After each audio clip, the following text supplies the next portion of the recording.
What a panel, hey? I would love some response from you. Isn't this an amazing panel this afternoon?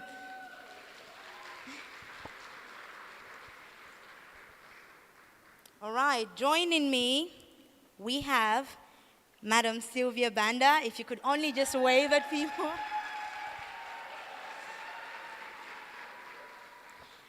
Madam Mercy Chisi Sakala. Madam Audrey Mutinta Chibula. And Madam Zewelanji Mbao. Good afternoon. Maybe you could just turn on your mics. How's the afternoon? Hot, but manageable. Is your mic good?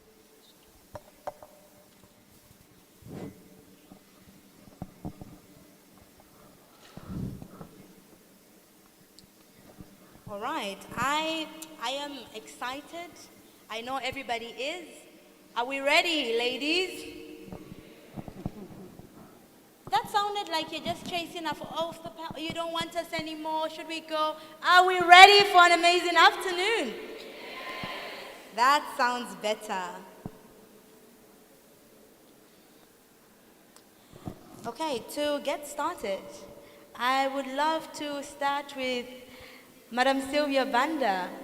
Just for you to, it's amazing to have you here. Good afternoon. Good afternoon, thank you. Good afternoon, everyone. I would love to just have you tell us a little about yourself. Okay. Can I stand? Okay. My name is Sylvia Banda, the proprietor of Sylva group of companies. One is Sylva Catering, that started in 1986. Some of you were not even yet born. In formal employment, I only worked for 3 years. Formal employment, I only worked for 3 years. Then I called it quits. I've never gone back. I'm an innovator, and what prompted me to quit was I came up with an innovation. I was in the Ministry of Education. And what used to happen was each time that you sit on your table, because I was in charge of placement, you know, sending our teachers for further studies. Now, each time you sit on the table, when a client comes, you'll be doing like this to see the client, because on top of the table there were files up to this level. So when I came up with that innovation, I was almost disciplined to say, this is a government, you don't operate like that. We have our own system, what we follow. It doesn't matter, no matter how many files are there. So that was one of the reasons that I decided to become my own boss. You mentioned about Sylva Catering. That is the company that I started with. Secondly, I came up with a college because I saw the need that the people who were serving in the hospitality industry, when you go around, it's like 40 towers. So that is what prompted me to bring sanity in the hospitality industry. And we have trained more than 30,000 students. Thank you. The third one was the university. Again, I saw that all those students who were coming up with the diplomas in Zambia, there was no university that was offering hospitality degrees. So in 2014, we came up with a university. The third one was in 2020, we had a drought like the way we have a drought now. And we prayed so much in that year. The following year, God gave us a lot of rains and we had floods. This is what prompted me to come up with Sylva Food Solutions, to start, drying the vegetables and then eat them at a later date. I was told just to introduce myself. This is myself. Thank you.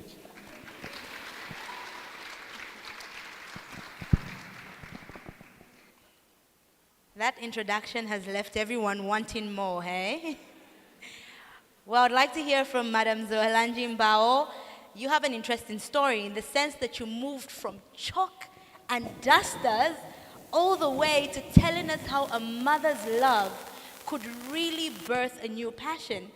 And here you are as one of the best dairy farmers around. Please tell us your story. Good afternoon, ladies. Good afternoon. I'm a teacher by profession. Once a teacher, always a teacher, so I prefer standing. My story is simple, short. I was a teacher a few years back, or many years back, and when I had my second child, she really loved milk to a level where, the salary couldn't manage to keep up with her needs for milk, fresh milk, I mean. So because of that, I jokingly would say, one day I'll keep a cow so that this child could just go and, get milk directly from a cow. And one thing led to the other. We had a small piece of land, and I thought, why not? So we started with 2 cows, and it was just first fun and passion, nothing serious. I did never imagine my wife dairy farmer. Thank you. I never imagined myself as a dairy farmer, and because when we talk about farming, at times we don't really have good examples. Now we have, but way back you are imagining this older lady looking untidy on a farm that is unkept. It's like there's no order. So that was not my portion. So I thought, okay, when we started the 2 cows, we would get stories from the workers, the rabbits were getting milk from the cows. Then we were not living at the farm. One day, and my husband has never believed the decision I made. We had our own little flat in Rhodes Park. I just said, we are moving to the farm. Then he says, to do what? There's no house. There was just a chicken run. I said, we are going to convert the chicken run. I'm selling all the chickens in there. We have to look after our investment. We cannot buy 2 cows, keep on leaving it in charge with the workers, meaning that we are not serious and we are not believing in what we are doing. So hence moving to the farm, and my daughter was so happy because now she could have the milk that she wanted. But then I still kept on trotting from the farm, going to work. Again, it wasn't working. Every time we had a short holiday, I would see the production go up. Under a month, I go back for work, cows are dying, things are not working. One day I just walk up to my boss and say, I'm not renewing my contract, I would like to step down. He called me aside, is it anything that we have done? I said, no, I think I need to look at my investment, because what I believe is you cannot invest in something and become a remote farmer. Even though I was living at the farm, I was still a remote farmer. When I completely stopped work and said, I'm becoming a full-time farmer, my family, obviously, your father thinking you are losing your income, everybody, oh, this is not a wise decision. But I think I had a vision. I saw the future before everyone did. The rest is history. Now we are a proud dairy farm. Everything just fell in place. And we are there. We are no longer a small-scale farmer. We moved from that group, emerging farmer, going up. Thank you. Oh, that is amazing. It's interesting that this all started from your daughter, and her love for milk. Well, everyone here believes, well, not everyone here, should I say. Generally, it has been a society norm in Zambia to believe that Lusaka is the land of opportunities. But that hasn't been the case for Madam Mercy Chisi Sakala. You have established yourself in business, in agribusiness to be specific, in Petauke Eastern Province. Now I know I am not the only person in here who is intrigued to know how. I mean, I moved from the Copper Belt to Lusaka because I knew this is the land of opportunity. What made you decide on establishing yourself in 𝐿𝐻𝑒𝐻𝑒 and many other districts in Eastern Province? Thank you so much. Good afternoon. My name is Mercy. I'm an entrepreneur from Eastern Province, 𝐿𝐻𝑒𝐻𝑒.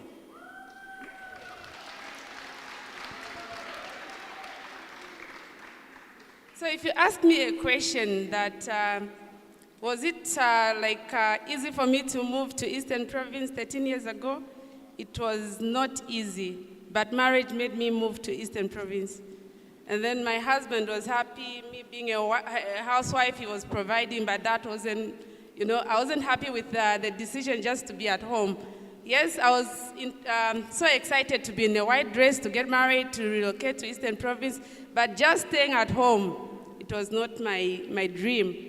So basically, my journey started as an entrepreneur in Eastern Province. Before I moved to Eastern Province, I did a research because I didn't want to be a housewife. So I wanted to see what would work for me in the Eastern Province. I realized there was a gap in the supply chain in terms of poultry products and also other things that farmers needed. So I decided to start supplying quality products, inputs to the farmers there.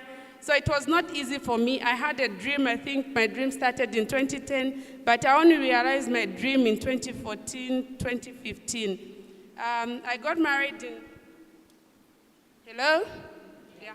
So when I got married, I had the first child in 2012. The second one came in 2013. It was not easy for someone with a dream. So my dream was shattered, and I thought I would not realize my dream. And then I started off as a poultry farmer in 2014. And then before I started off as a poultry farmer, I was looking at what I could do in Eastern Province. So I went for an interview at Zambia, and then there was a position in Eastern Province. So when I went for this interview, one of the panelists said, I think you can do better as an entrepreneur.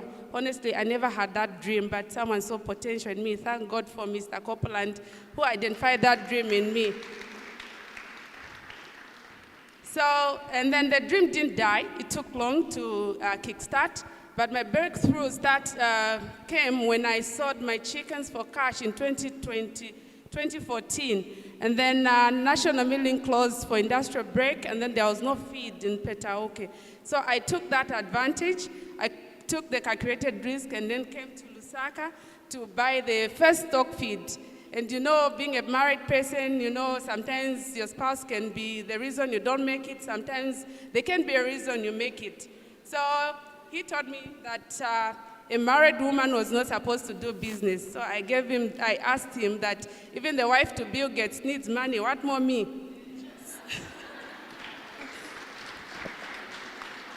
So he arranged, I got my baby then was less than a year.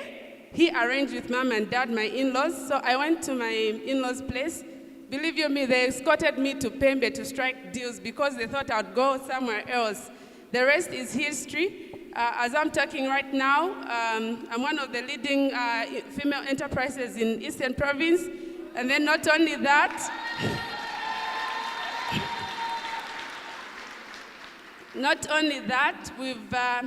my company has won multiple awards locally, nationally, and also on the global stage, international stage. Yeah, all I can say, I'm not where I'm supposed to be, and I'm not where I was a few years ago. And if I have to compare being self-employed and in the corporate world, I don't regret to be my own boss, because what I've achieved,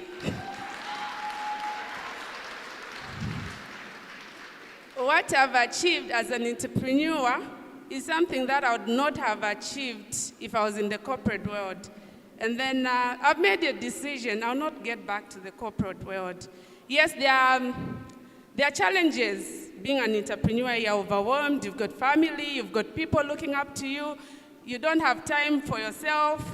It's life balance is so difficult for an entrepreneur. But I think I enjoy every bit of it because it's made me to realize who I am. And then I think I've inspired a lot of people in the rural areas.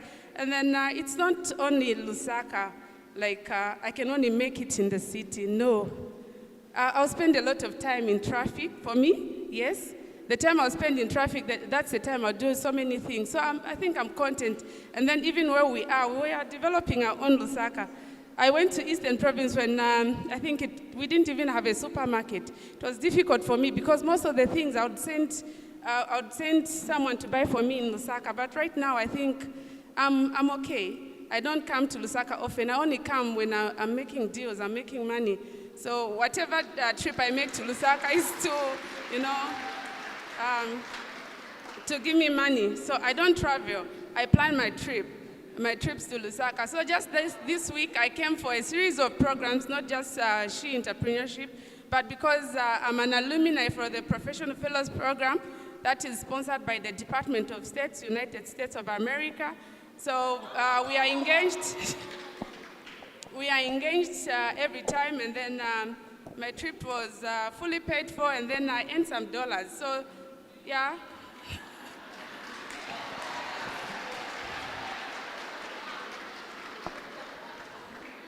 And then entrepreneurship is not for the faint-hearted.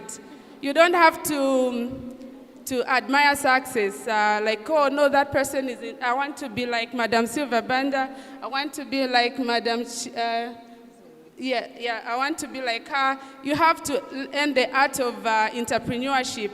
You know, entrepreneurship has got a lot of challenges. Just this year, there was a drought and a lot of people lost a lot of things. And I think some people would give up saying that I'll not do it again. But I'm telling you, when there's a challenge, there are a lot of opportunities. So even in the midst of this drought, there are so many opportunities. There are things that we can do to succeed. So you don't have to underrate your potential, but during those challenges, actually when you see challenges in the community, that's the best time when you can offer solutions that can even give you something, to start with. So entrepreneurship is an interesting thing. You can do it while you're working. When you master the art, you can call it quit. And, just start being your own boss. Because there are so many benefits and you can do so much. As you may be aware, a few men that are here, or I can say the future is female, because women are the architects of society. And whatever a woman decides to do, we do it with all our whole being. Thank you. All right. And we also have the CEO and founder of Makeni Seedlings, Madam Audrey Chibola. Now, Madam, I believe your business is one of Zambia's leading seedlings provider, yes? So please tell us what made you narrow down to this area of agribusiness, and what is your story? Good afternoon, everyone. Good afternoon, everyone. I'm standing because I'm short. I think I'm the shortest on the panel. So can each one of us give a high five to the neighbor? Give a high five to your neighbor. Give a high five to your neighbor. Is your mic? High five. High five to your neighbor. High five to your neighbor. I didn't see the high five. How many of us here are farmers? Hands up if there are any farmers here. Wow, wow, wow. How many of us are any kind of business that we are doing? Any kind of business, as long as you're an entrepreneur. So every one of us, we are in the right place. So tell your neighbor that you're in the right place. You're in the right place at the right time. She says you're in the right place at the right time. So I'm honored to be here. And the honor goes to She Entrepreneur for giving me this opportunity. And also honor goes to Syngenta because today I come in two jackets. I come in one jacket as Makeni Seedlings, come in a jacket as Syngenta, as one of those people that have worked with Syngenta, and today I'm standing here because of Syngenta. So my name is Audrey Chibola, Mrs. Mukwanta. I'm the CEO and the co-founder of Makeni Seedlings. Makeni Seedlings is situated in Makeni Bonaventure, Lusaka, Zambia. It's an agricultural company that will specialize in all your vegetable needs. All your vegetable range of seeds are found at Makeni Seedlings. And we have further gone on to expand. We only not deal with seedlings, but we have also gone a step further to stock irrigation equipment, especially drip irrigation. And then not only that, Makeni Seedlings, our vision is to serve you, the women that are busy, that have got 2 jobs. You have to be a mother, you have to be a wife, you have to work, you have to service your husbands. So as Makeni Seedlings, we want that when you come to Makeni Seedlings, we should be able to find all the products that you need. So we are going further to partner with other companies like Syngenta, like a lot of companies, that when you come to Makeni Seedlings, not only are you going to buy your seedlings, but you're also going to buy your drip irrigation, and then you're also going to buy other chemicals available. And not only that, we go further to offer you technical advice. We are not the experts in everything, as in fertilizer and chemicals, but we also go a step further, especially for women, to link you to the partners that you are working with, that will usher you on all the procedures that you require, because your success is Makeni Seedlings' success. So further to that, I've also done agriculture, a degree in agriculture, and further did a master's in entrepreneurship. Further to that, Makeni Seedlings is not only working with women that are here, but we have also gone further to touch the young women that have got special needs. Because I am a mother of a child with special needs. So because of the passion in agriculture, we said, let's be inclusive. So we have a group of youth as Makeni Seedlings that we are working with in garden compound, and we intend to expand further in all places where we are teaching them skills, basic skills in agriculture. So ladies that are here this afternoon, Makeni Seedlings is a place to be. How did I start my journey? Like I said before, I started my journey with Syngenta. I worked in the formal sector.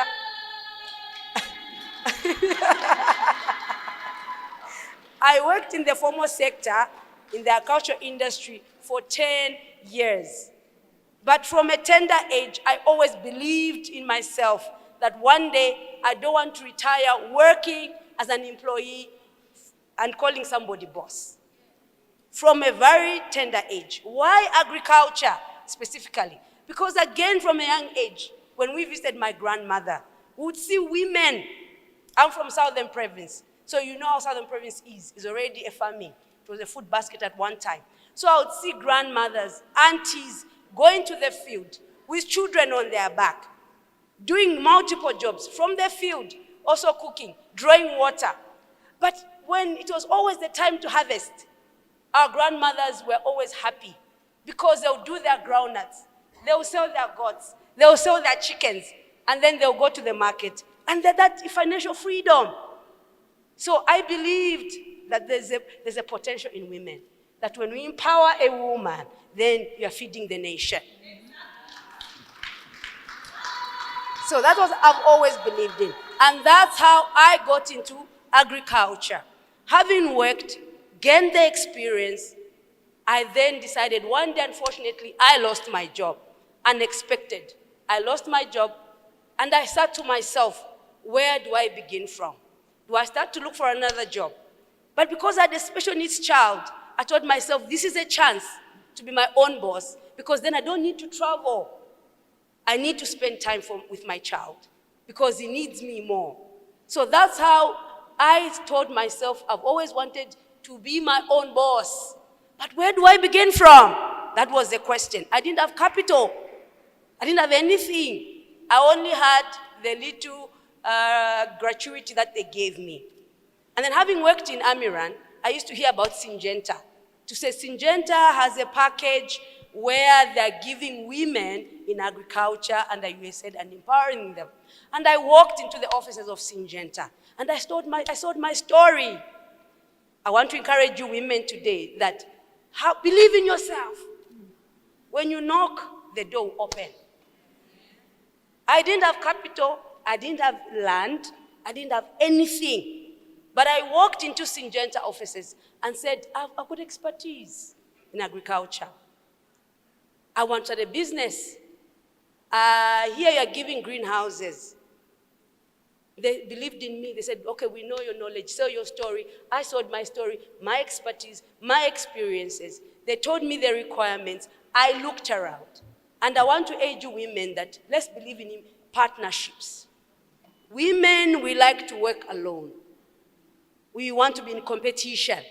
We want to be doing better than the next person. But that syndrome should end, and let's learn to work together.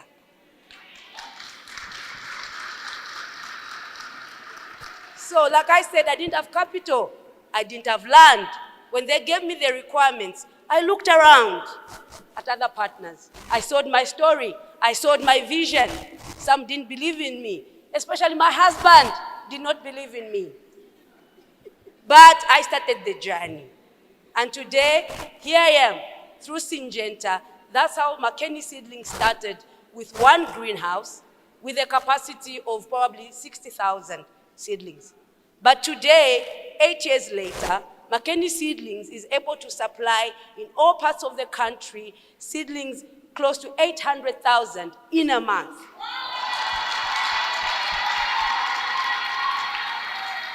So, thank you very much, ladies. That's my story. Such powerful stories that we have up here. I would like to give a question to Madam Sylvia Banda. You established your business in 1986, as you earlier mentioned, a time when a white-collar job was the norm. It is different from where we are today, where conversations like this are being had. You know, you further went on to establish 16 restaurants just in Lusaka. And in addition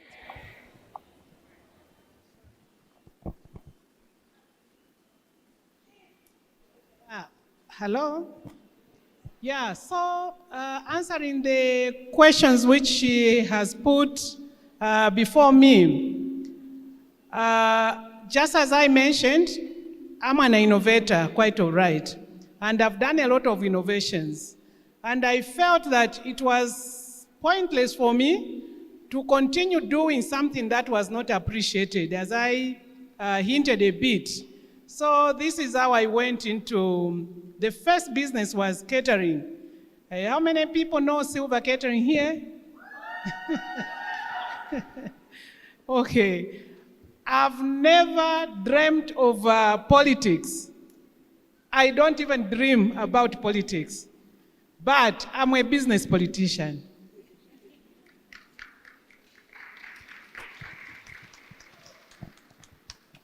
What does it entail by being a business politician? You look at what, the problem that you have. And when you don't have a problem, there is no need for you to do anything. You are in a comfort zone. But in my case, I started my journey in 1 second from a primary school where I used to make fritters. I'll make those fritters, I take them to school, I sell everything. I become very happy to say, even me, I can sell something. So it starts from there. It's the passion. So from there, when I went into business, I didn't even find any problem at all. The first day that I started my business, I think I was in a hurry. I was given a place in Village Industry Service. The first day I cleaned up that place and I got the food that I cooked in that place. I borrowed it from home because I just got married from my husband. And I used the pots and plates which we get during the kitchen party. That's what is so my first day. When I started cooking, I didn't have anyone to go around to tell the people that today had started the business. So what I did, I closed the windows, I closed the door, and I started frying the onions, the tomatoes, the garlic, which I got from home. Each time I fry, I'll open the lid and the steam will go out. Again, when it goes out there, I close it again and again until the whole room was filled with the nice aroma and also the steam. So I went to the window I opened. I saw the smoke fighting to go out. I went to the door also, I opened. So immediately I opened, after 5 minutes, people started coming. We have felt a nice smell. I was the happiest because I knew that my advert worked. I started telling them, yes, at lunch hour, bring in your friends. Today I've opened. For sure, at lunch hour, people came. I had about between 15 and 20 people. I served them with my brand new plates, brand new cutlery, brand new everything from the kitchen party. So, and they were all standing. Hey, then I realized I was too fast to open. I was not ready. I said, excuse me, ladies and gentlemen. They said, oh, yes. I said, I know you are wondering as where to sit because I had no tables and chairs the way you are seated. They all answered, yes. I said, okay, what we are going to have is what we, in the hospitality industry, we call standing buffet. You have to eat in a standing position. And as you eat in a standing position, talk to your neighbor. You remember she was telling you to say, talk to the neighbor. I said, talk to the neighbor, find out what they do. You'll find that tomorrow you start giving business to each other. It was like fun, but I saw everything. And that is what encouraged me because I knew that there was potential. I sat down, I counted the money that I made that particular day from the food that I stole from my own home. I made almost what the government was giving me when I worked for 30 days. Then I asked myself, I said, is it normal for me to go back? That is how I started my journey.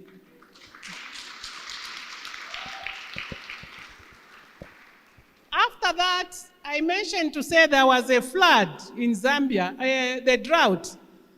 And you know, Zambians, we are serious. When we mean praying, we can pray. We prayed 2020, we prayed. After praying the following year, God listened and he gave us now rains, but it was a flood. I think we overprayed. There was no one to tell us to say, okay, God has answered, concentrate with something else. It was just drought, drought, drought. This year, please, let's pray, but always listen to God whether he's going to give us enough water. So this is how we started now the journey of, drying the vegetables. I came up with an innovation of a solar dryer. We constructed a 10 kg capacity where you can dry 10 kgs of fresh vegetables. And what made me to do that is because when we started drying the vegetables, and we told the farmers that once you dry, will be the market, will be buying those products. They started actually sending bringing a lot of vegetables to us. But again, the Zambians in diaspora, they were buying those products. And each time they buy, I remain with nothing. So I was looking for something that can help me to increase on the quantities. That's how I came up with the solar dryer. Again, I was looking for something that when you dry, you don't have, the vegetables won't have the sand, it won't have the twigs, it won't have the stones, because when you dry in the open, no matter how well you have cleaned them, when the sand comes, it's as good as you didn't do anything. And also I was looking for something whereby the farmers can be using them and dry a lot of vegetables for me to export. So this solar dryer, when we did the first vegetables we did in that prototype solar dryer, we sent to the lab for analysis. I was very happy with the outcome. The vegetables had no sand, no twigs, and we retained the color and we also retained the nutrients, a lot of nutrients, we retained them. And also it was commercially viable because a product that would take 5 days, it was just taking about 1.5 days or 1 day. We remove, we put again. So to cut the long story short, right now we have commercialized on that solar dryer, the 10 kg capacity. We are now constructing a solar dryer from here to there that can dry up to 2.5 tons at a go. The mangoes, when we put them today, the following morning, around 14 hours, all the 2.5 tons is dried. And we are exporting these products. Some of them, we sell them locally. What about the other question that she asked me is on the, how do we work with the farmers? How many farmers are here? Wow, okay. And I believe some of you, we have visited you because we have trained the farmers in all the 10 provinces of Zambia. We have even crossed into Mozambique. We have also crossed into Tanzania. So far, we have trained more than 45,000 smallholder farmers. 45,000 times 6 people minimum in a home. Those are the lives that we have touched. I thought you clap for me. Thank you. You know, when you have done something and you hear a clap, it encourages you. Tomorrow, I even, train another 20,000. Because I take it that, people are happy. I'm touching I'm touching the lives of the people. So, these 45,000 smallholder farmers, they are the ones that normally support our 2 factories that we have where we process these products, we package them and we sell them. If you go into ShopRite, you will find our products. You go into Pick and Pay. In short, I can say the mega supermarkets, our products are there. And, let me show you one of the products. What we do, we call it neglected and underutilized products. These are some of the neglected and underutilized products where people had very low opinion of them, but we pick them from our farmers. We process them. Once we have processed them, we roll them in the market. Even those that had low opinion, you find they will come to buy them. Bad. It's nice, isn't it? Okay. Neglected and underutilized. This is moringa. Moringa, what do you call this? Moringa tea bags. We are the first in the country actually to come up with the packaging the moringa into sachets. Of course, people were packaging moringa into the bottles, but we are the first ones to start packaging. We now package this and we pack them into 30. When you start taking today, you finish the 30 of them, all your toxins in the body gone. You start all over again because of the meat and the chickens which we eat, which are full of chemicals. So this is a course. 30. This is moringa and ginger. For those that say, I don't like the moringa on its own, we know very well we have also done the ginger. You can visit our stand. I don't even know where our stand is.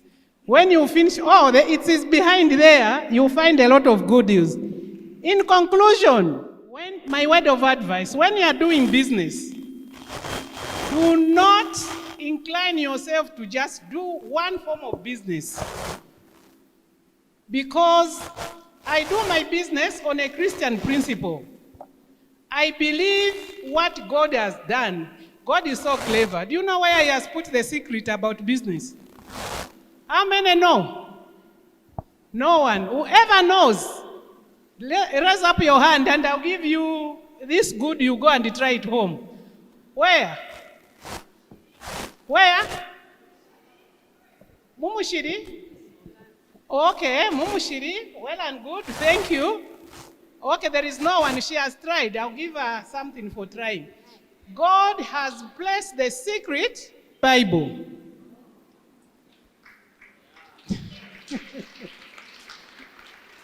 I gave you the leakage that I do my business on Christian principle. I thought that you get it.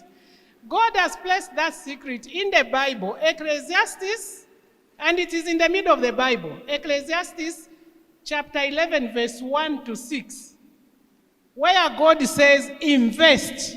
Invest. Not only 7 times, even 8 times and beyond.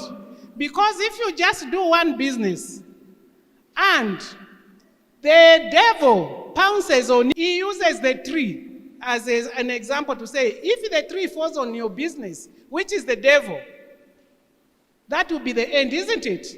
But if you can invest into this, you invest into that, you invest into that. Even one business goes down, you won't even be worried, because quickly you move on to the others, and these others also will support that one which has fallen. Amen. Amen. In conclusion, as I said, do what you think you can do. Pass our stand, you will find a lot of products. Like for ladies, have you seen this pad? This pad, you only use it once. That is another line of business, and I earn my income every Mondays and every Fridays. And it's good income. This pad that I'm holding, if you can use only one the whole day, and I'm even ready to demonstrate when we finish, it doesn't get soaked like the other pads. I'll show you. If you are traveling, you can fly from here to London. Only just one.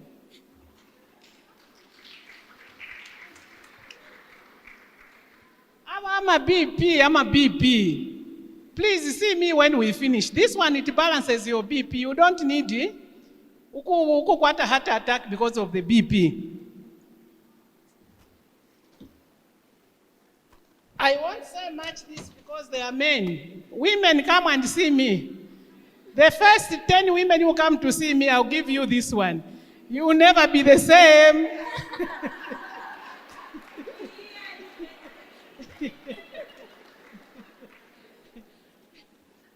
The last one.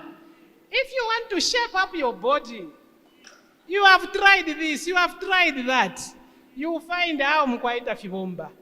You want to be, when you are walking, it's like you own the whole world with a lot of energy. This is aloe vera, but now in capsules. And it has no side effects. There are 60 capsules. When you finish this, I'll even give you my phone number. If you don't lose less than 10 kgs, come and see me, I'll bring back your money. So this is all about, and these products I've shown you, it's a network marketing, which I decided also to do. As I'm talking today here, because of what I did by joining, I've been bought, not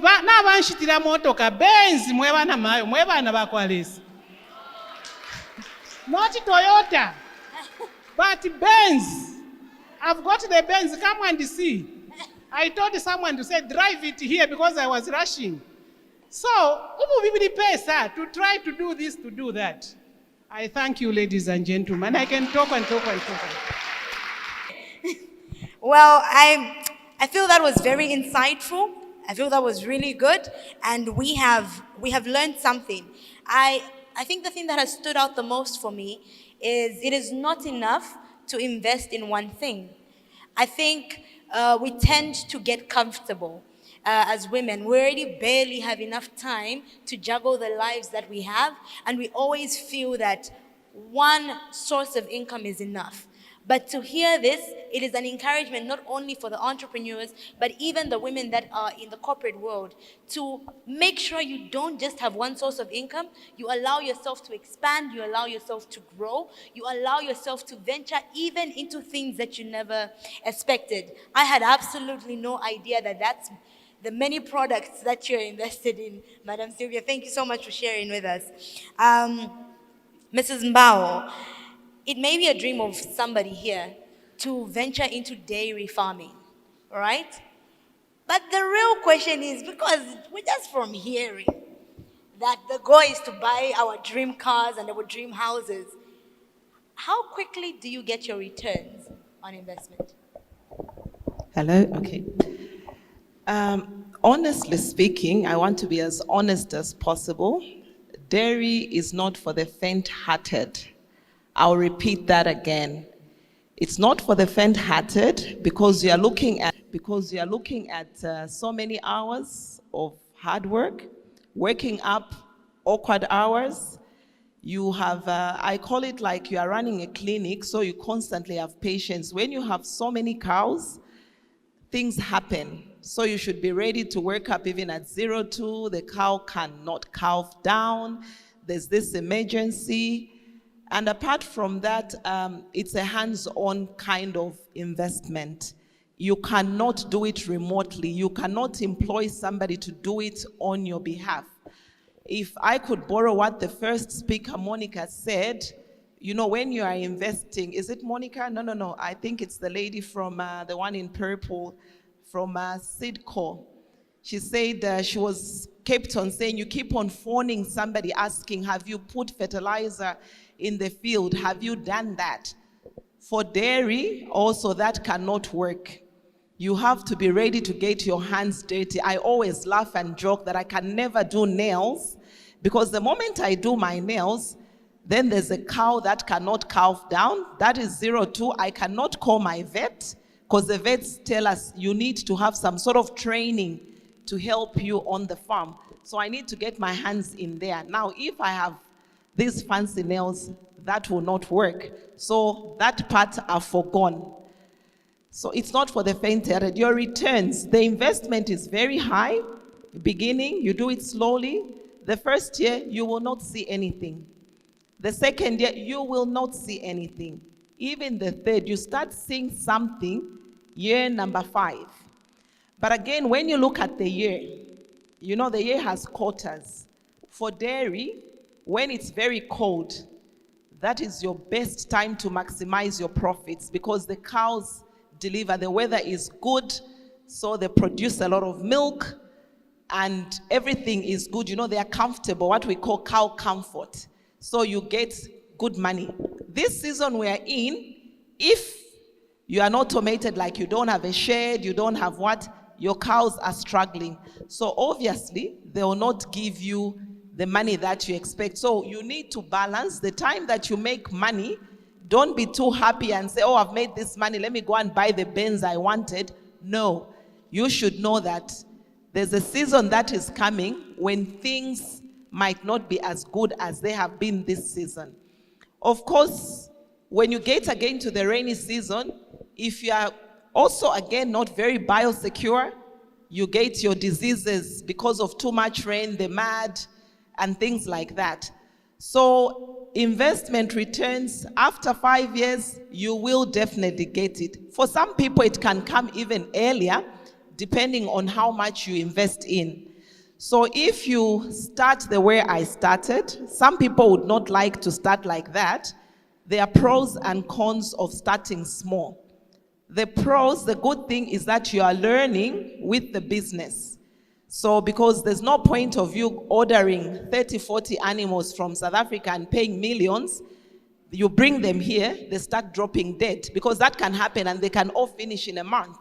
So rather, you learn with the business, learn how to look after those animals. So training, you should make sure you avail yourselves for different kinds of training. Thanks to Livestock Services, they're constantly having trainings on dairy, on different aspects of dairy. But also, when you've made a bit of money, deliberately, instead of, people can make money to go for a holiday. For me, whenever I've traveled out, I've made sure I visit a farm outside just to see what other people around the world are doing. So deliberately, I've told myself I should train myself. I don't expect anyone to do it. So with that little money that I've made or that money that I've made, if I decide I'm going to Dubai, I'll make sure I go and visit their dairy. I'll ask the tour guide, this is what I want to do. Why am I doing that? I want to go and see the different ways of running a dairy farm. When I started dairy, I deliberately told myself I will not be going to see these very grandmother or small scale kind of farms. I wanted to put up myself to a challenge. I would visit farms where at times I even pinch myself like, what are you doing here? They are so automated, they are what? But then I would tell myself, on a small scale, I can try and do this. So I went, my cows need to be in a shed. I did the shade for the cows. My parlor needs to look like this. I did that. Because of traveling a lot and seeing what people are doing around the world, I've learned that with the small piece of land that I have, I can go up to so many numbers of animals. I don't need thousands of hectares. I can actually do zero grazing. This is what I'm doing today. So the returns are dependent on how much you invest in. You might invest big and lose completely. My advice is start small and start learning the caves. Training is number one. Be patient, but you really, really need to understand what is in the sector. So there are good returns with good patience, but more so very hard work. You should be ready for that.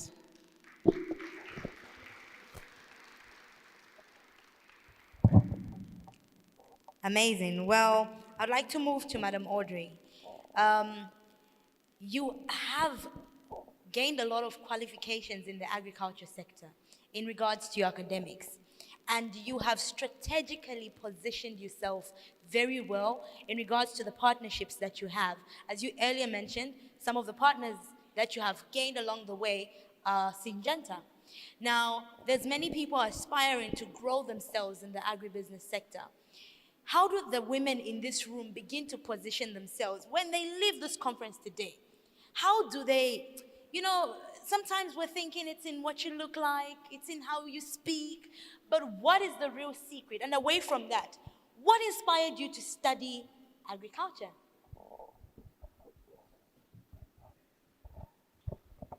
I'll still stand. Thank you once again.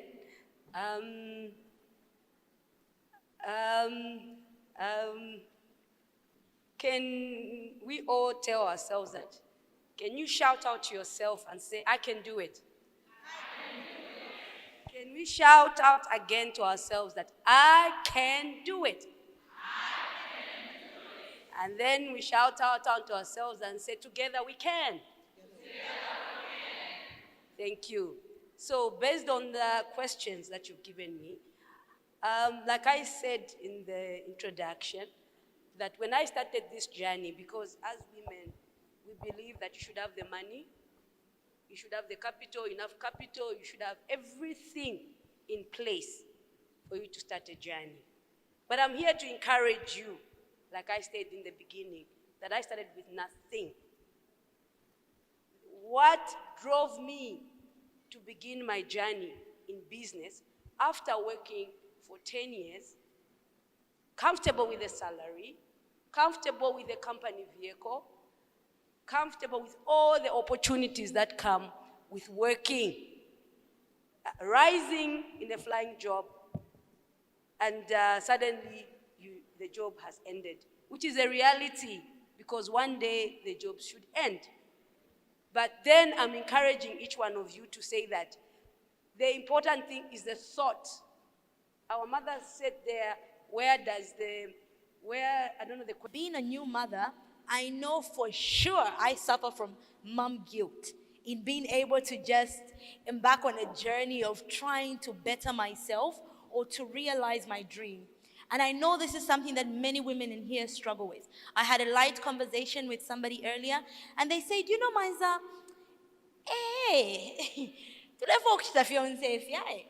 but in as much as we can criticize people in the corporate world,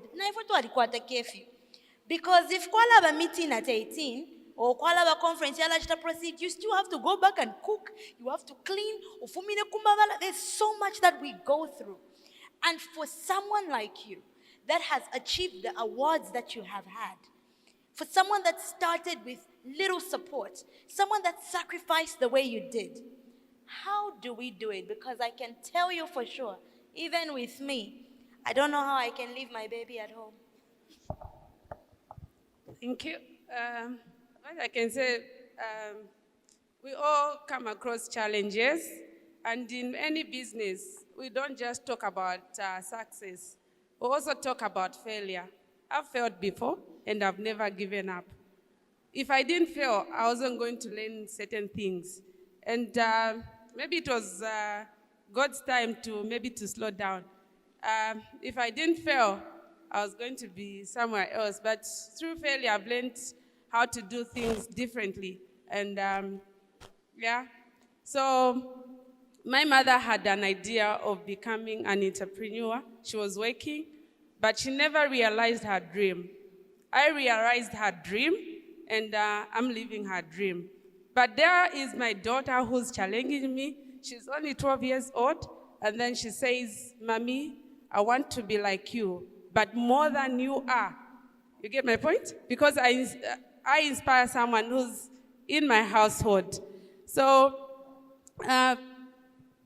you know, about one thing about challenges, it also gives room to new opportunities. Yes, MC Sangwani has got a fair share of fair market share in the Eastern Province. We started with one outlet, and then we started expanding steadily, and then we've got outlets in 6 districts of the Eastern Province, and then we are the only supplier that supplies day-old chicks from 3 major companies, Hybrid, Ross, and Zamhatch, and it all started with one company. So if you start your business and you get established, you don't have to look for suppliers. They'll just start coming to see you because, one, there's visibility. So the moment you enter Eastern Province from Nyimba, you're going to see MC Sangwani. We've got presence there. And then just along the road, and you find that maybe people have traveled from Lusaka going to Chipata. They'll be able to see, "Oh, Messi, we saw your shop," or "Messi, we saw one of your trucks," just like that. And others will see the trucks even in Northern Province, Southern Province, they'll see in Northwestern Province. Like Madam Banda had said that you don't have to, to be just doing one product. I think from input supply, we've diversified to transportation. We also own a fleet of trucks. Yeah, we compete with some companies in Eastern Province, and luckily some of the exhibitors they sponsored, like SeedCo, Syngenta, I think Zamseed, and also other companies, we work with them, and then they've supported us. So we are, we've got the support where we are able to receive inputs on consignment, and that has helped us grow the business. So what makes us unique as MC Sangwani? Challenges, you can turn challenges into opportunities. MC Sangwani is unique because we believe in learning. We learn throughout, and then we also network. Like Mama Banda, we meet at different occasions. We meet at different forums whereby even NGOs are talking how to finance SMEs, and then we've won awards together. I think the other award was at Pamozi by Absa Bank, and then I also got an award by Citibank, and this woman comes from Eastern Province to come and get the awards that people in Lusaka are aware about, you know about. So it's because of determination. So I'm known at national level because of what I do. And then I believe in goal-setting and go-getting. I'm a go-getter. What I believe in, I achieve. And, I don't underrate my potential. Yeah, I don't underrate my potential because through my business, I can walk to Zanaco, I can walk to APSA, have chats, how we can, get maybe a loan at, a reduced rate and the like. So we also give ideas to, to the banks about how they can, give products that are tailor-made to the farmers, to the entrepreneurs and the like. So all I can say is it's important to be unique. And then in every competition, in every business, there's competition. And then if you're scared of competition, you never get started. And then you have to keep competition close. You're competing with someone, ask them how they do it. If you look at our Indian friends, they talk about things when they meet at their mosque, they discuss those things. But if you work in isolation as an entrepreneur, it will be difficult even for the government to make decisions that will benefit the entrepreneurs altogether. So we have to work to collaborate so that, whatever policies are being made by the government, they will benefit us as entrepreneurs. And then there's room to set up new businesses. All you need is to be innovative, because if the way I am in business, if I don't do research, if I don't invest in research, if I don't innovate, I'll be pushed away from business. We can look at the story of Nokia. Nokia, I think a lot of people owned a Nokia cell phone, and it was, a burst phone at the time. But what did they do? They didn't invest in research, and there came smartphones. And where is Nokia today? It's nowhere. So even for us who are already in business and who are aspiring to be in business, one thing that we have to do is, what can I do better than the company that is there? Or what can I learn from, the companies that are already operating? So, those are the things that we have to do. And then even touch followers like this conference. Others you may say that I've just wasted time. Believe you me, it's better to spend to gain. I've gained a lot of, I've gotten a lot of information. I used to travel with my little kids, coming to Lusaka to learn a lot through this summit, or maybe they invite you for something. You don't even, you're not even paid for anything, but you're learning. So it's better you invest in learning. You don't kickstart your dream just there and then. Sometimes it can take a long time for you to start a dream. I had a dream. My dream started in 2010, but I only realized my dream in 2015. It took a long time. But, dreams don't die. It just takes a lot of time for you to get started. So the way it is at the moment, because my business has been established, even when there are things that are supposed to be done, you'll be identified from, the people that are already in business. Yeah, so that's what I can say. Thank you.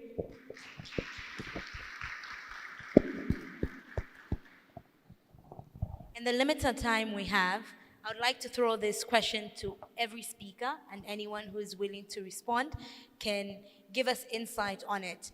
It is no secret that climate change has affected us in the last season that we've had. And some of the challenges that we're experiencing today are things we wouldn't have anticipated. I'll use the most basic example, which is load shedding, that has affected many businesses today. I know for sure the women present today would like to know how you are still afloat during this season, what are you doing, and how do they go about ensuring that their businesses still survive? How do we make it through the season? Talking to you, in fact, if I know you are a farmer and you've got vegetables like chihuahua, bondwe, kanunka, please see me outside when we finish. Because last week, we sold off everything, a consignment that went out of the country. Everything they swept that I have. Meaning that we need lots and lots of whether fresh or dry vegetables. By the way, I forgot to mention that we don't buy vegetables to the farmers that we have not trained, because we have a certain standard that we normally follow. So this drought, it has come, to me I feel that it has come at the right time for Zambians, because we went to sleep. We've got 14 sources of water in Zambia.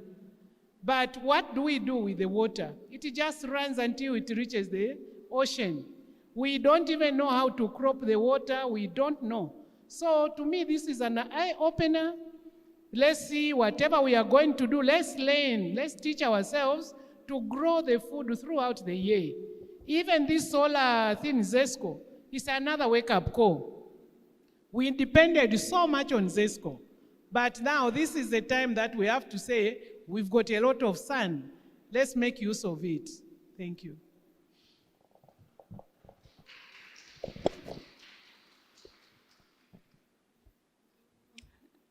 What I can say is, because this year is unique, and then adversity is the mother of all inventions, because right now, a lot of people are not food secure.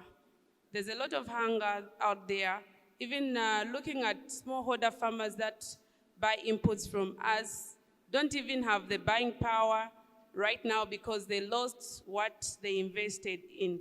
And then we are looking at ways where we can teach the farmers. So I work with smallholder farmers throughout Eastern Province, and we not only sell the inputs to the farmers, we also provide mechanized services. We have a tractor, so we know that there's climate change, so we teach farmers about the best practices of agriculture so that they can get value for their produce. So right now, because of this challenge that we have this year, I decided to do a demo at my plot. We live on a 2-acre plot. So we decided to plant maize so that farmers can know that it's possible, even without the rains, they can also see something growing. Right now, the maize that we planted, we did a trial because we've never done winter maize. So we want farmers to see that this is possible. So like right now, because the government has also put interventions to help the farmers, so farmers will be coming to our place, will be showing what we've done, and then they can also, you know, copy that and say, okay, it's possible. We can use irrigation methods to combat the hunger that is there. So when there's a challenge, it opens up to a lot of new opportunities. Even in the midst of this climate change, even as we can look into within our communities, what solution can we offer? And that becomes the product that you can offer. And little by little, you just realize that you've started a business. So business is also about offering solutions. And once you offer solutions, and then even other people right now, they are banking big. We are complaining that there is no money because we have a drought. But believe you me, people are making money through the services that they are offering during this year that has been very difficult. And then if agriculture goes wrong, nothing else has got a chance to go right. So we have to make sure, us who are aspiring to be in agriculture or who are already in agriculture, let's make things right in agriculture so that we can be food secure as a country, we can be food secure at household level, and then we can make money through, you know, through growing something or offering a service in agriculture or selling something that we've produced using what we have available.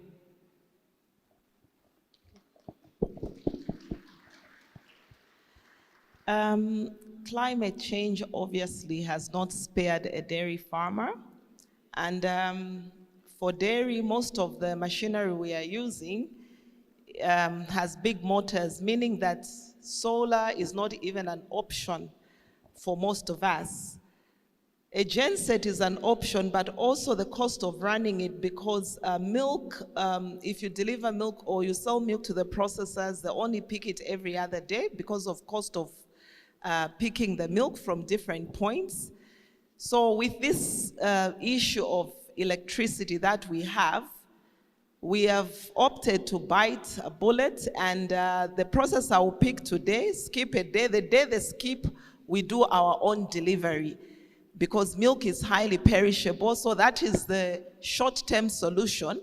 But looking at the way things are, this climate thing, I think we started hearing of it years back. We've encouraged, or we are being encouraged as dairy farmers, to move away from keeping large animals that are not drought tolerant. So genetics now comes in, where when we do any insemination, we are going for the breeds that are more adaptable. They eat less, meaning that even if we don't have enough fodders, we'll be able to manage, no matter how hot it becomes, because these animals are tolerant to the drought or resistant. We'll manage still to do the dairy, but now with maybe a different breed than the exotic breeds that in the past we've gone for. So climate change is here to stay for a very long time, because I think I started hearing of it even way back, even as back as 10 years. So with dairy, it's a slow process. You start changing your breeds, the genetics, to adapt to the current condition. And the other question she had posed is, how easy is it, or how have you navigated your way in a male-dominated society? I'm happy I'm living in 2024. I wouldn't know what would have happened if I was living maybe 30 years back when it was very, very bad. The field is not level, but I feel as women, we are being given the platform. It's up to us now to grab it. The challenges that we face in these industries is the unskilled labor. Imagine even your worker, just because you are a woman and because of traditional norms and whatever people believe in, they think you are not up to scratch. You cannot handle a cow. You cannot do this, because they see a woman as being the weaker vessel, so certain jobs are more for men. So when you have, you are supervising so many workers and they are all male, you start facing challenges. They need to know at that point who is in charge, who is paying them, by not you just talking, but showing them that you are equal to the job. So for me, when you are employed at my farm, you are not the one showing me how to milk the cow. You are not the one showing me how to do ABCD. I'm showing you how to do this. Even if you tell me where I'm coming from, this is what I used to do. Because farms are unique.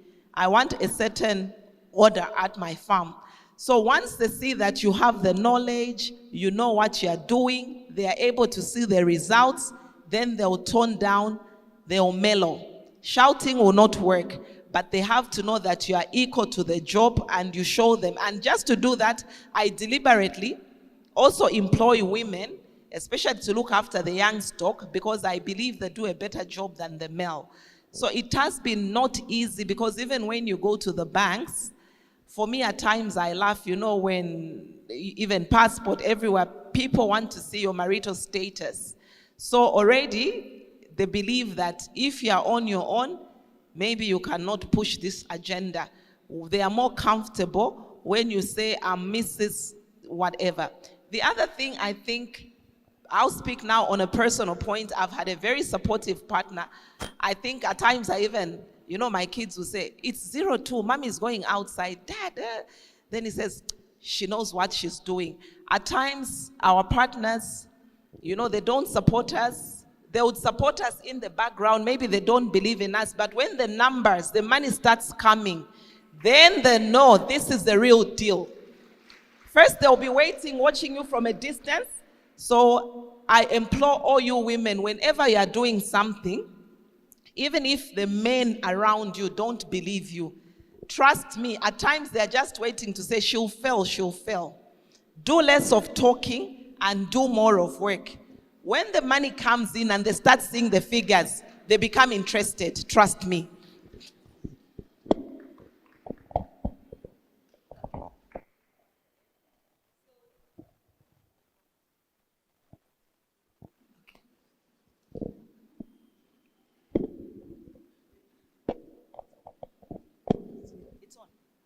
Hello? Okay. So for me, I'll first tackle the issue of saying what has been the challenges being a woman and being in a male-dominated industry. For me, I think the challenge of being in a male-dominated industry began as far back as 20 or 25 years ago when I enrolled in NRDC. In a class of maybe 20 students, I think we're only 5 women. And I remember when I went there, I was very fat. But when nafika kuja banamba kuniseka. Ata wamene babwera aba. Sibaza kwanisa. And I was mocked by the men there, that the boys who were there in the class. Aba boy naba sibaza kwanisa. Baza enda just in the first semester.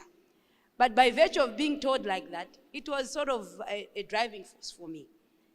And it was a driving force for me to believe that why should I be discriminated because of sex? So from onset, from college, it was a struggle. We went to work in the corporate industry of agriculture. I think the women that are working today in different companies, they're still able to testify that there's still challenges. Men are given a platform. As a woman, when I had a child, I had to travel with a child going in the field, because even I remember when I was pregnant, my boss that I had that time said, we cannot continue, because where is she going to get leave? Which farmer will wait for her to go on leave? But I was barely, because through HR, I was given, fortunately, 3 months. But on top of that, I gave birth to a special needs child with cerebral palsy. So it's not a child I could leave. So I could travel long distance with a helper, go in the field, visit farmers, and so it is a real challenge. But we can still overcome, because as women, we have a special determination. As women, we have special abilities. And as women, when we are focused on something, we always believe and always achieve. So it's a challenge. Even now, when I started business, I'm the one who went to approach the men and said, I want to partner with you. I want to partner with you. And they didn't believe in my vision. But after, like she has said, when they said, okay, you can start, it won't go anywhere. In this business, how do you compete with big companies like Amiran? How do you compete with big companies like Sunshine, who are in the business? But I never gave up. I believe that in business, there's competition is always there. But you just have to know your niche and how you take care of your clients. Competition will be always there, but there's room for everybody to do business. So you have to identify your space and do it wholeheartedly and do it with precision, and then you succeed. And the secret in business that I've learned is never, never to give up. Just when the going gets tough, most of us, we give up. But that's the point. It's like that, we see it on Facebook all the time, where someone is digging for gold, and they're giving up just when they're about to reach the gold. That's our mentality. We want it to have it easy, but there's nothing easy. No sweetie, no sweat without what? No sweet without sweat. So we have to keep on thriving. How are we surviving in this climate change, drought, load shedding as Makeni Seedlings? I went one time behind Cosmopolitan, and I went into a shop.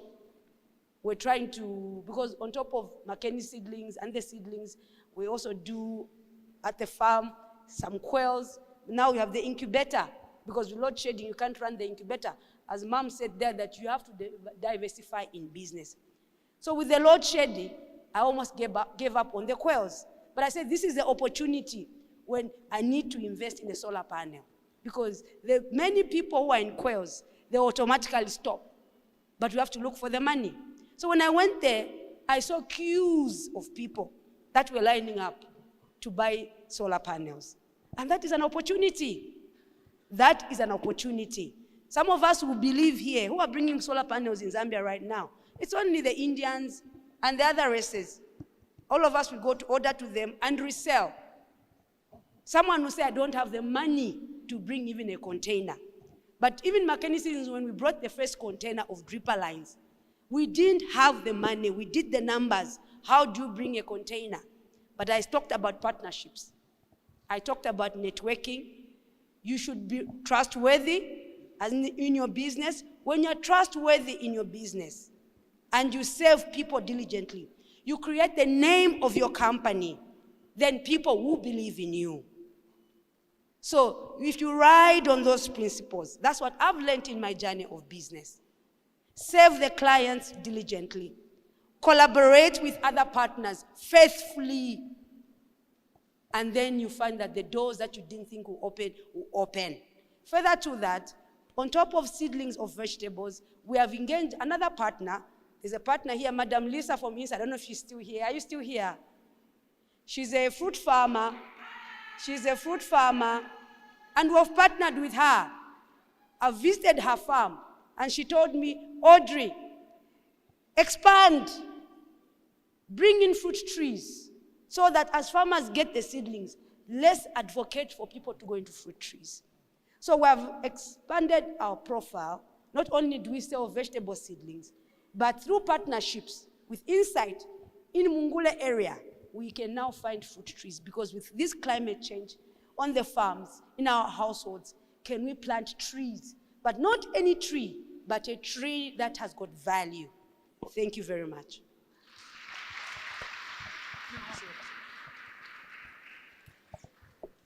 Wow. Don't you agree that we've had an amazing session? And we've had a lot of insights from our speakers today. In under 1 minute, I will ask every speaker to give us their closing remarks.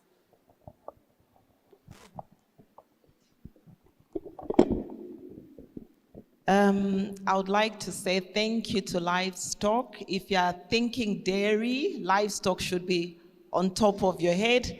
And I would also like to say thank you to the organizers, the She Entrepreneur. This has been an insightful afternoon. And thank you to the lovely ladies in the house for coming. Thank you very, very much to the sponsors, all the sponsors in the audience, SeedCo, Syngenta, and all my speakers. I thank you. And all of you that have attended the Women's Conference, I also thank you. Let's give ourselves a hand. So my word for each one of us as we go back to our respective places, I'll add on, first of all, I still say we have business cards under Makeni Seedlings with my details. That card in itself is already a voucher to you. We want to encourage you, the women, to get into agriculture. With climate change, we are looking at other varieties in vegetables that are climate resistant. We are discussing with our partners. So when you get that business card, whenever you are ready, please call me. Whatever you're going to pass through Makeni Seedlings, you'll get a 5% discount. And on top of that, my last words to you, each one of you in the audience today, is that the one word you're going to take away as you go is start, don't give up, keep pushing.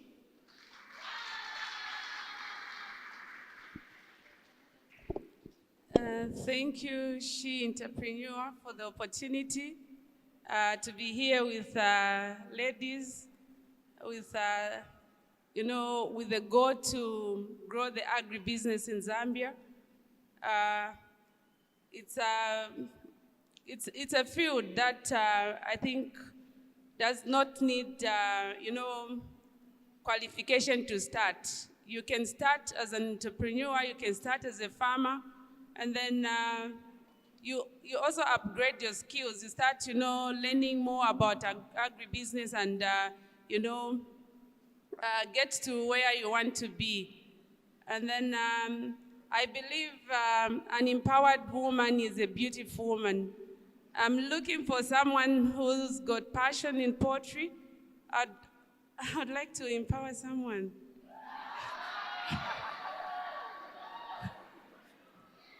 I'm looking for someone who is a poultry farmer, and then they've got a space where they can keep some chicks, and then they don't have capital, or they just have an idea. I want someone to get started.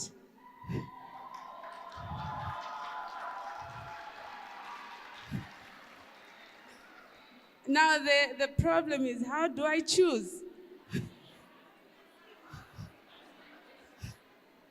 How do I choose? Okay, I need someone to tell me if they've got land where they can keep some village chickens.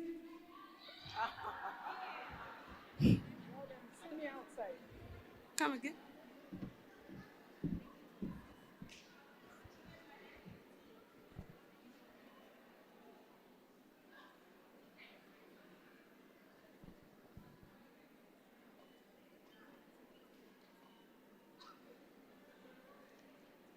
Okay, I'll just pick two hands randomly. And then, I want a youth.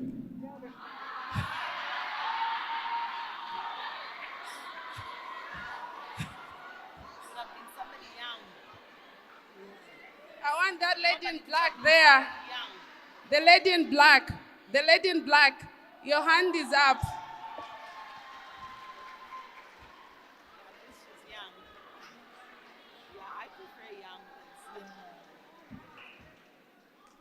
I also want a lady in the glasses there. I'll just ask you two questions. If you fail, I'll pick someone else. What have you learned today at this agribusiness conference? Tell me what you've learned, what has inspired you, what do you want to do? Thank you so much. It's an honor to come here. Actually, I've never been. This is the first time. It's a first time. Actually, I'm a farmer, and coming here, seeing all these ladies, beautiful ladies, dressing up, inspiring me to do more. It is an honor. What I've learned a lot. I've learned that before starting a business, you need to make sure that your business is insured. That's the first step you need to make. The second step, you need to come up with proper planning of your business. Okay, you've won already. So today is, what's the day today, 21st? So I'm getting back to Petaoke tomorrow. On Tuesday, on Monday, you go to hybrid, you get 50 chicks, Zambro. Thank you so much. Courtesy of MC Sangwani General Suppliers Limited, a leading female enterprise in Eastern Province. Thank you. The next question goes to, what's your name? Rachel. So when you go to hybrid, see Mr. Chester Tembo, and then I'll make arrangements. Yeah. You can also answer the questions that I asked. Okay, my name is 𝐒𝐚𝐫𝐬 Gabriela Mitelo from Pika. I've really learned a lot today, and it's of great honor to be here, finally meeting the successful women. So I've really learned a lot from the women in front of us here, Madam Sylvia and Ms. Sangwani. I'll begin with the youth. I was left in the teacher recruitment. I'm a teacher. You've won already. You can go to hybrid. Not next week, but the other week, you can get my number. You go and see Mr. Chester. He'll give you some Zambro. These are birds that you can keep either at free range, and then you can buy feed from Wattles. Yeah. So women that support each other, they grow. You know, women, we are good at coming up with, ideas. And if we work together as women, I think things will never be the same. So instead of talking about each other, we can learn to work together, just like we support each other during the kitchen parties, weddings, and the like. So this spirit of working together should continue, and then, and then we are going to be there. So thank you so much once more, ladies. I'm on Facebook. My name is Mercy Chisi on Facebook, and then I've got a business page, MC Sangwani. If you want to reach out to me, you can follow my pages or inbox me. I'll be able to get back. Sometimes when I delay, don't think I'll not get back to you. I've been mentored. I'm an entrepreneur who's been mentored. So I'd also want to mentor others. I've been mentored locally and also abroad. And then those that are between the ages of, those that are below the age of 40, next year there'll be a call under Alliance for Africa Partnership. You have an opportunity to go to the United States of America under U.S. Department of State sponsors that program, so you can apply. Let's not look down upon ourselves. And what has impressed me most is the attendance by the youths. Even my daughter-in-law, she's here. She just, she's...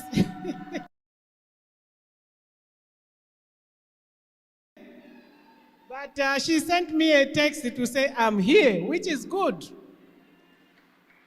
Now, many thanks to the organizers. Well did, as Amini would say. If others have did it, we can also did it. So, well done, I salute you. And please continue having, meetings like this. Immediately I entered, I was told by one lady, they came, 4 of them from the Copper Belt. They just said immediately they saw the women that were going to present, they decided to come, which is very encouraging. Clap for them. The last one is when you are in business, don't apologize for the things which you know you are doing the right way. 2, when you are in a meeting like this, you are seated with a man, you raise a hand to make your voice heard. Then the man, immediately you sit down, the man also raises a hand and say, I think she meant to say this. Say no. What you have said is what you meant. So do not allow yourself to be undergraded by someone. What she wanted to say is this. No. 3, when you are in business, do not expose your ideas before you start. That is the mistake which most people make. Other people have got a lot of money and they sit on the fence to listen to the ideas. Immediately they get it. Before you start, you find that they have already started.